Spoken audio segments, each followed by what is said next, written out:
Bonjour à tous, mon nom est Isaac Mouikassa, champion d'Afrique de boxe poids lourd et champion du monde de kickboxing. Aujourd'hui j'ai deux messages. Le premier est dirigé aux dirigeants noirs africains et le second aux racistes du Maghreb. Président noir africain, avec tout le respect que je vous dois, il arrive un moment où il faut avoir honte.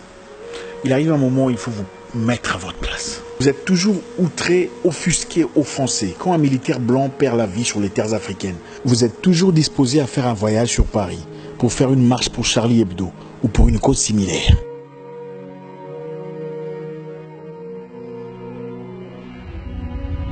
Où êtes-vous quand vos enfants sont opprimés? Où êtes-vous quand votre peuple, les Noirs, sont victimes d'un système arbitraire au Maroc, en Libye, en Algérie? Nous savons que beaucoup sont là pour leurs intérêts personnels, bien que souvent on fait semblant de ne pas savoir. Mais quelquefois, il faut avoir honte. Non, aidez-moi à comprendre. Quel genre de père permettrait au voisin de taper sur son enfant répétitivement sans qu'il ne réagisse? Je ne comprends pas. Il y a une théorie occidentale selon laquelle les chefs coutumiers noirs étaient eux-mêmes marchands d'esclaves, vendeurs de leurs frères. Ne nous faites pas croire à travers votre silence que vous êtes exactement comme ces personnes il y a de cela quelques siècles.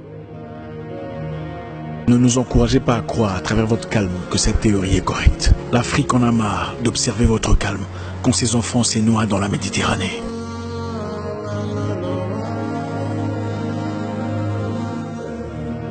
L'Afrique noire en a marre de votre silence face à son humiliation dans le Maghreb. Elle en a marre de votre tranquillité face à l'esclavage en Libye. Afrique, jusqu'à quand serons-nous le punching bag de tout le monde? Le sac de frappe de n'importe qui. Maintenant, je voudrais parler à mes amis racistes de l'Afrique du Nord. Je précise bien racistes. Si vous n'êtes pas raciste, vous ne vous sentez pas concerné. Le temps nous fait découvrir que l'Afrique du Nord est l'une des parties les plus racistes du monde vis-à-vis des Noirs. Aucun Noir vivant dans le Maghreb ne peut dire n'avoir été victime de racisme contre les Noirs. Mais c'est les mêmes Maghrébins qui se plaignent de racisme islamophobe en Europe, en France, en Belgique, en Allemagne. J'ai un ami à qui on a éclaté la tête à la machette au Maroc.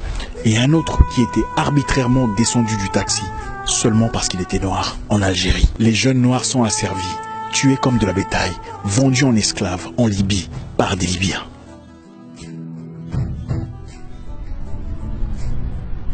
Écoutez, je ne suis pas en train de faire un message de négociation.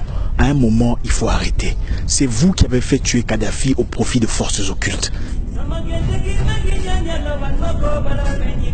C'est vous qui avez sacrifié un pays en voie de prospérité au profit du Capernaum que vous avez aujourd'hui.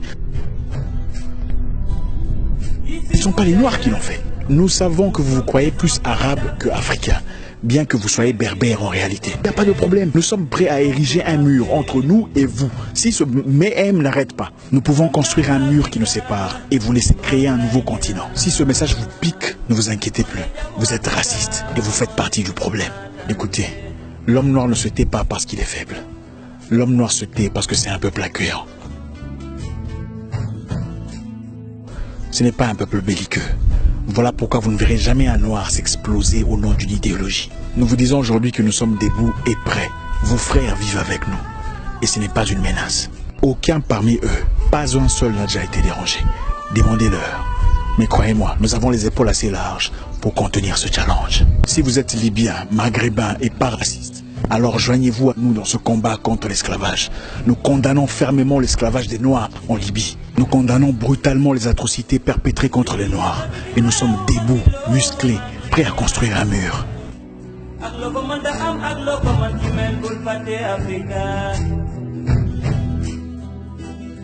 Ici ou ailleurs, la paix